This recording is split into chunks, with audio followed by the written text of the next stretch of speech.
예, 우리 성가대 귀한 찬양 감사합니다. 이 찬양의 가사대로 늘 섬기며 기쁘게 사시는 우리 성가대 또 귀한 일꾼들 그리고 우리 모두가 되기를 간절히 소망합니다. 예, 오늘은 기적을 만드는 일꾼이라는 제목으로 말씀의 은혜를 함께 나누고자 합니다. 여러분 요즘 사람을 세운다라는 말을 자주 듣습니다. 들어보셨죠? 사람을 세운다. 어떤 공동체와 조직이든 사람이 필요합니다.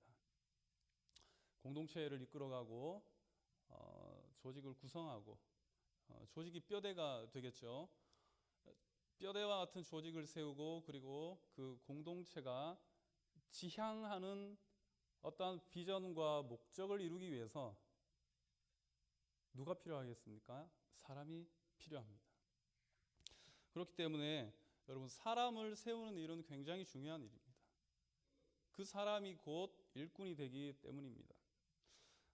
회사이든 또 교회든 여러분 예외가 없습니다. 인적 자원의 중요성 여러분들 잘 아실 것입니다.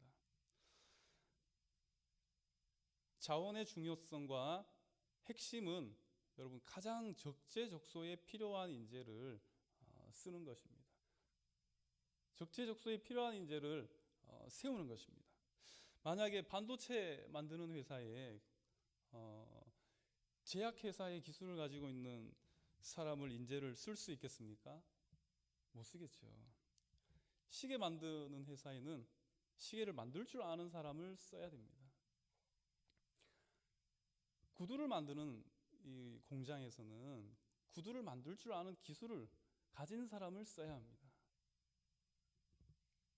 결국 얼마나 합당한 인재를 선출해서 세우느냐가 그 조직의 전망이 결정됩니다. 여러분 그런데 우리가 일할 사람은 많지만 일꾼이 없다라는 말을 자주 듣게 됩니다. 사회나 또한 이 교회에서나 일꾼이 없다라는 말을 굉장히 많이 듣게 됩니다. 참 아이러니합니다. 기업이 인재를 채용하려고 하면 대기업 같은 경우에는 사람이 너무 많이 몰립니다. 그래서 너무 많이 몰리기 때문에 누구를 뽑아야 될지 모른다라고 그렇게 이야기를 합니다. 중소기업은 사람이 없어서 문제입니다. 지원을 안 해서 문제입니다. 여러분 교회란 이 교회에는 왜 일꾼이 여러분 필요하겠습니까? 왜 사람이 필요할까요? 우리가 바울의 예를 한번 들어보겠습니다. 바울은 교회를 이 그리스도의 몸으로 비유를 하였습니다. 서로의 역할은 다르지만 결국 교회는 한 몸이다라는 것을 주장하는 겁니다. 믿으십니까? 네, 교회는 한 몸입니다. 한 몸에 여러 지체가 있죠. 손과 발도 있고 눈도 있고 귀도 있고 여러 지체를 가지고 있습니다. 여러 조직을 가지고 있습니다. 그러나 교회는 한 몸입니다. 그렇다면 교회 공동체가 추구하는 이 하나님 나라의 복음을 위한 그 사명을 위해서 어떤 지체가 필요한가, 어떠한 일꾼이 가장 유효한 일꾼인가라는 것을 오늘 말씀을 통해서 함께 나누기를 바랍니다. 여러분 교회는 세상과 다른 전혀 다른 가치를 추구하는 것이 바로 교회입니다.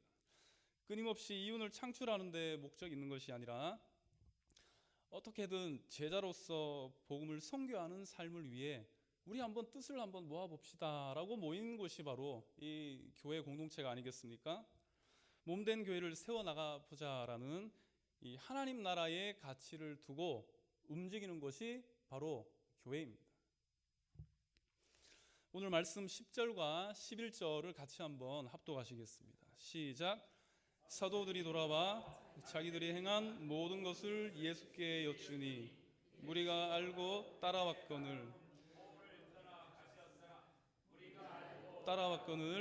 예수께서 그들을 영접하사 하나님 나라의 일을 이야기하시며 병 고칠 자들은 고치시더라. 아멘. 예, 오늘 10절을 보시면 사도들이 돌아와라고 기록되어 있습니다. 누가는 특별히 제자들을 사도라고 이렇게 표현을 하였습니다. 그런데 이 사도들이 어디에서부터 돌아왔는가? 어디에서부터 돌아왔는가 하면 예수님은 12제자를 부르셨죠. 그죠? 부르신 그 제자를 끊임없이 양육합니다. 말씀으로도 양육하고, 그리고 몸소 하나님 나라에 관한 일은 이렇게 하는 것이다 라고 가르치고 전하고 고치는 그런 삶의 모습을 또 보여주면서 제자들을 양육하고 세워주고 있습니다. 그런데 이제는 여러 인턴 가정 중에 이제 훈련을 받을 때가 됐습니다. 훈련을 받을 때가 됐습니다. 그래서 제자를 2명씩 2명씩 둘씩 해서 여러 고을로 파송을 하게 됩니다. 왜 파송을 했겠습니까? 내가 했던 예수 그리스도께서 하셨던 그 사역을 스승인 나처럼 너희들도 좀 해라. 그리고 그리스도의 모든 정권을 이임을 했습니다. 하늘의 권세와 능력과 귀신을 쫓는 모든 능력을 제자들에게 허락하였습니다. 자, 그때 이 제자들이 고을을 두루 다니면서 이제 자기들도 예수님께 배웠던 그 모든 일들을 그대로 행하고 돌아오게 됩니다. 그러나 항상 실패의 쓴잔을 맛본 것이 바로 초보적인 이 제자들의 모습이었습니다. 여러분, 이 일꾼들이 일을 얼마나 잘했느냐, 일을 얼마나 못했느냐, 성과가 어떤가, 이게 중요하겠습니까? 하나님께서 그걸 보시겠습니까? 그렇지 않습니다. 여러분, 이 일꾼들이 무엇을 위해서 일을 했는가가 굉장히 중요합니다. 우리 11절에 우리가 읽은 말씀 가운데 예수님의 행적을 보시면 예수님이 어떠한 일을 했고 무엇을 위해서 일을 했는가가 드러납니다. 예수께서 그들을 영접하사 끊임없이 하나님 나라에 관한 이야기를 하시며 병 고칠 자들을 고치셨더라. 여러분, 수많은 병자를 고치고 가르치고 복음을 전하고 했었던 이 예수 그리스도의 이 사역은 궁극적으로 하나님 나라를 위한 사역이었습니다. 12제자들 그리고 수많은 제자들, 그들을 부르신 목적은 바로 하나님 나라를 위한 일꾼으로 부르셨다라는 겁니다. 여러분, 우리가 동일하게 이 주님의 나라를 위해서 부르심을 받은 하나님의 일꾼인 줄로 믿습니다. 여러분, 그렇다면 이 하나님의 나라가 무엇일까요? 이 하나님의 나라가 어떤 나라이기에 우리를 부르셨겠습니까? 그리고 이 나라가 어떤 나라이기에 우리를 필요로 하겠습니까?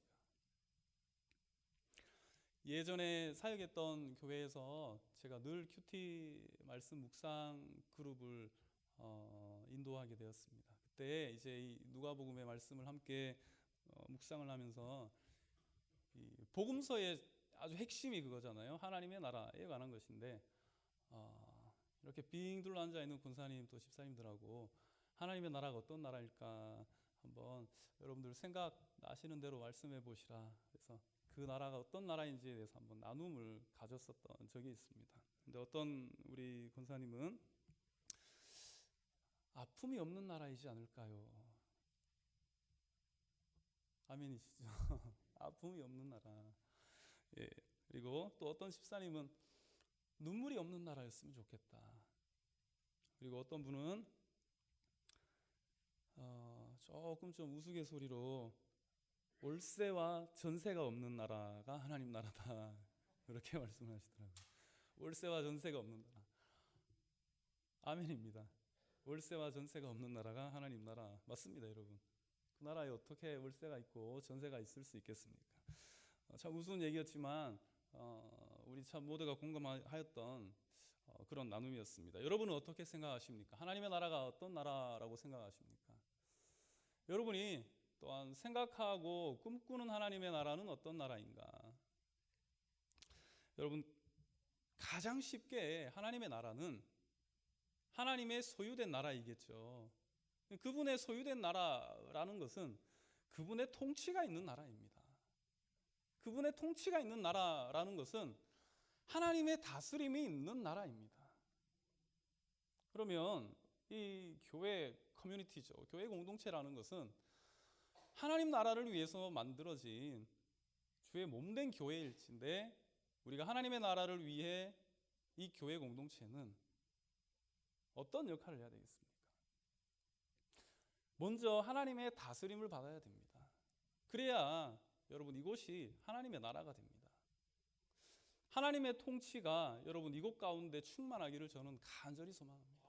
그리고 여러분, 우리 사랑하는 각 성도님들 가정과 또 여러분들 모든 개인의 삶 속에 우리 주님께서 통치하시는 그러한 귀한 역사가 일어나기를 간절히 소망합니다. 하나님의 정의와 공의가 흘러넘치는 나라가 하나님의 나라일 것입니다. 그리고 성부 하나님, 성자, 성령 각기 다른 삼위이지만 서로 존중되며 하나의 일체를 이루었듯이, 여러분 동일하게 이 교회도 서로 간의 존중과 하나됨이 아름답게 아우러져질 때 여러분 그것이 바로 하나님의 나라일 것입니다. 그리고 신분 고하를 막론하고 복음에는 차별이 없듯이 차별과 차등이 없는 나라, 그것이 하나님의 나라인 줄로 믿습니다. 모든 슬픔과 고통과 억눌림과 질병으로부터의 자유가 있는 나라, 궁극적으로 복음으로 인해서 모든 죄와 어둠의 권세로부터 자유함을 누리는 하나님의 통치가 있는 나라, 그것이 바로 하나님의 나라인 줄로 믿습니다. 여러분, 교회는 이 하나님의 나라를 위해서, 이 나라의 확장을 위해서 복음을 선교하는 공동체입니다. 이 공동체에 저와 여러분이 일꾼으로 부름을 받았습니다. 축하드립니다, 여러분. 굉장히 귀한 사역에 여러분 일꾼으로 부름을 받았습니다. 축하드립니다. 에베소서 4장 11절에 바울은 이렇게 기록하였습니다. 어떤 사람은 사도로, 어떤 사람은 선지자로, 어떤 사람은 복음 전하는 자로, 어떤 사람은 목사와 교사로 삼으셨으니 이는 성도를 온전하게 하여 봉사의 일을 하게 하며 그리스도의 몸을 세우려 함이라. 여러분, 본문에 언급되어 있지는 않지만 추가적으로 우리가 이야기를 한다면 어떤 사람은 봉헌위원으로, 어떤 사람은 찬양대의 소프라노로, 알토로, 각기 여러분 주어진 맡겨진 일은 다르지만 우리가 동일하게 똑같이 하나님 나라를 지향함은 공통된 비전인 줄로 믿습니다. 그렇게 우리는 하나님의 부르심을 받았습니다. 그런데 여러분, 이 하나님의 나라는 그냥 세워지는 것이 아닙니다. 부름받은 한 사람 한 사람의 섬김과 기도의 눈물로 세워진다라는 것을 우리는 너무나 잘 알고 있습니다. 로마가 하루아침에 이루어졌을까요? 로마는 하루아침에 이루어지지 않았습니다. 500년의 역사가, 적어도 500년의 역사가 걸렸습니다.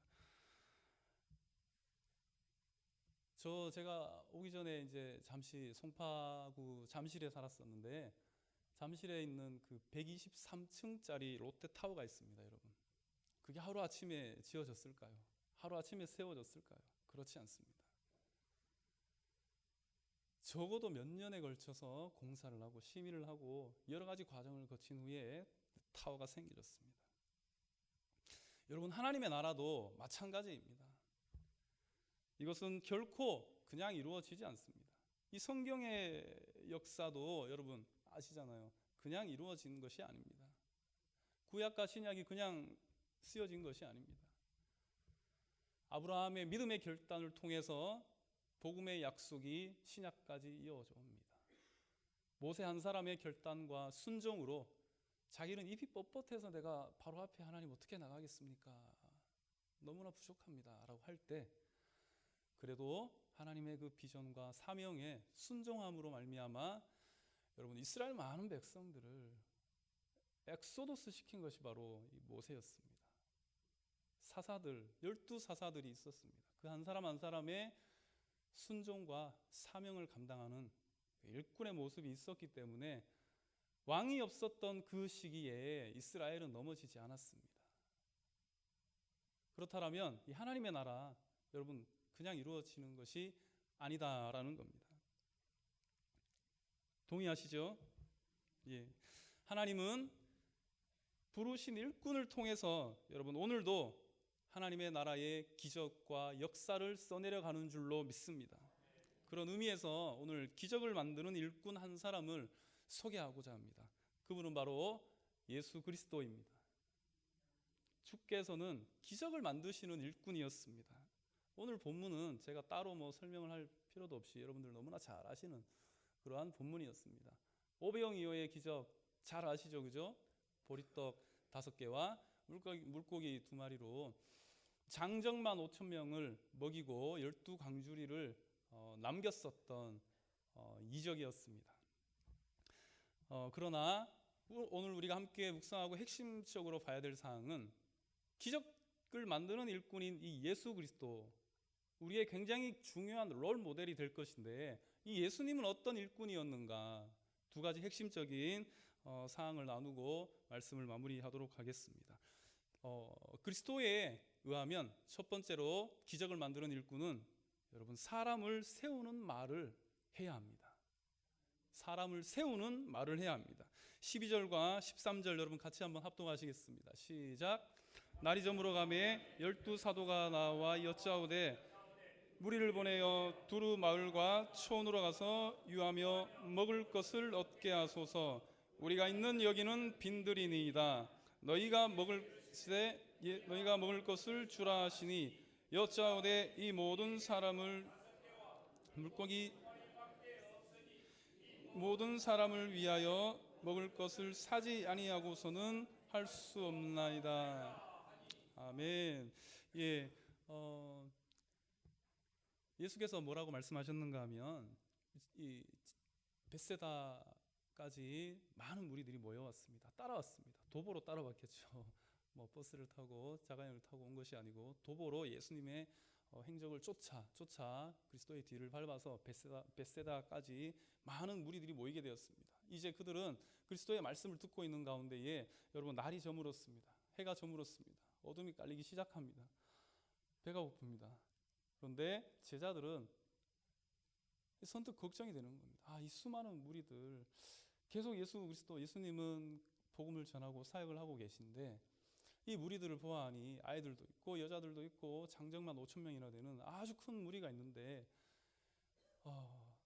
이 저녁에 뭔가 좀 끼니를 해결을 해야 될 텐데 이걸 어떻게 해결을 해야 될 것인가. 12사도는 리더십으로서 당연히 할 수 있는 그러한 고민에 빠졌습니다. 그리고 자기들끼리 아마 회의를 했을 것입니다. 어떻게 했으면 좋겠는가. 그리고 결론을 만들었습니다. 마을과 촌으로 보내가지고 먹고 마시도록 하자. 그죠? 오늘 말씀에 의거하면 마을과 촌으로 보내어서 먹고 마시도록 하자라는 의견을 모은 다음에 주님께 옵니다. 그랬을 때에 여러분 사람을 세우는 말을 하셨던 이 예수님께서 어떤 말씀을 하셨는가 하면 뭐라고 하십니까? 너희가 먹을 것을 주라. 여러분 이것이 사람을 살리는 예수님의 말이었습니다. 뭐냐 하면 제자들은 굉장히 초보적인 신앙을 가지고 있습니다. 아직까지 예수님이 어떤 분인지도 잘 모르는 그러한 상황이었습니다. 내가 십자가에 피를 흘리며 못 박혀 죽었다가 3일 후에 다시 살아날 것이다 라는 이야기를 수차례 반복하지만 그 말씀의 의미조차 깨닫지 못하는 것이 바로 제자들이었을진데 이제 여러분 예수 그리스도를 따름에 있어서 굉장히 공생의 초기에 있었던 이 사역 가운데 과연 제자들이 무엇을 할 수 있겠습니까? 그러나 예수님은 이 제자들의 상황이나 어떠한 형편들을 전혀 무시하지 않고 간과하지 않으셨습니다. 제자라는 사도라는 이 제자들을 세우기에 예수님은 너희가 먹을 것을 줘라. 너희가 먹을 것을 줘라. 사람을 살리는 말입니다. 제자들을 세워주는 말입니다. 여러분 우리 교회에도 우리가 한 사람 한 사람 여러 직분을 맡고 여러 귀한 일꾼들이 우리가 이 교회 몸된 교회를 섬기시는 줄로 믿습니다. 그렇다면 여러분 우리가 예수님처럼 사람을 세우는 말을 하십시다.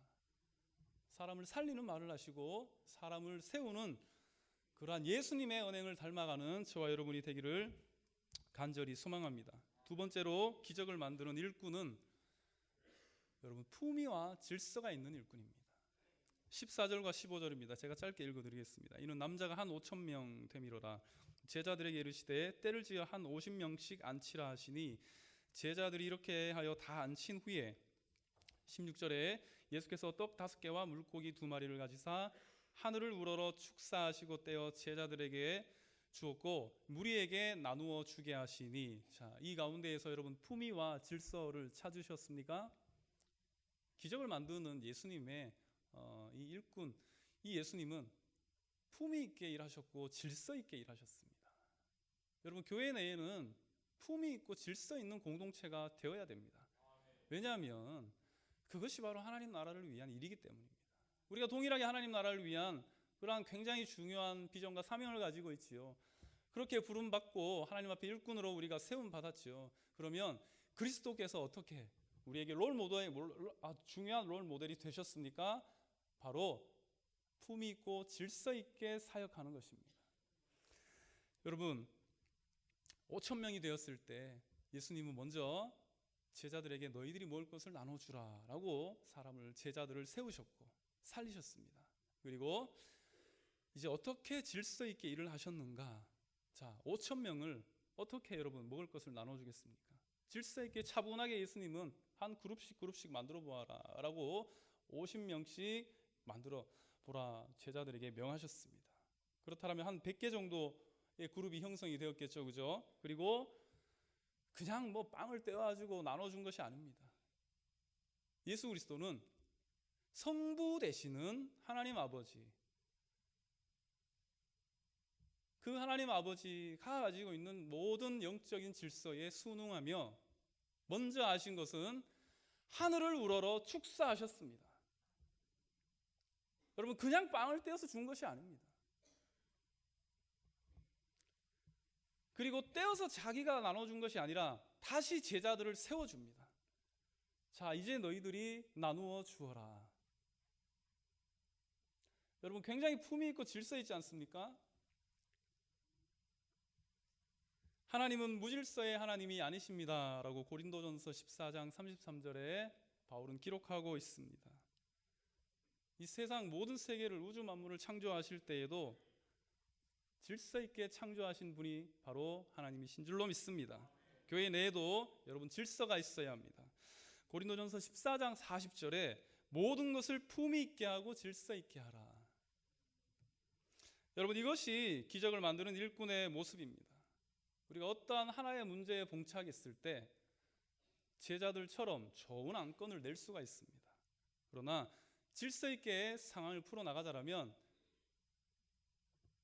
품위 있게 여러분 그 모든 상황들을 풀어나가게 된다라면 오늘 이 그리스도를 통해서 오병이어의 기적이 일어났듯이 우리 질서 있는 여러 귀한 일꾼들 한 사람 한 사람을 통해서 여러분 이 교회 가운데에 12강주리에 차고도 남는 귀한 하나님의 역사가 기적과 이적이 일어날 줄로 믿습니다. 여러분 우리는 모두 성도로 부름받았습니다. 이제 하나님 나라를 위한 일꾼으로 여러분 이미 세움을 받았습니다. 우리도 예수님처럼 여러분 기적을 만드는 귀한 일꾼들이 되시기를 간절히 소망합니다. 사람을 죽이는 혀가 아니라 사람을 살리고 사람을 세우는 말을 하십시오. 그리고 모든 일에 예수님처럼 품위 있고 질서 있게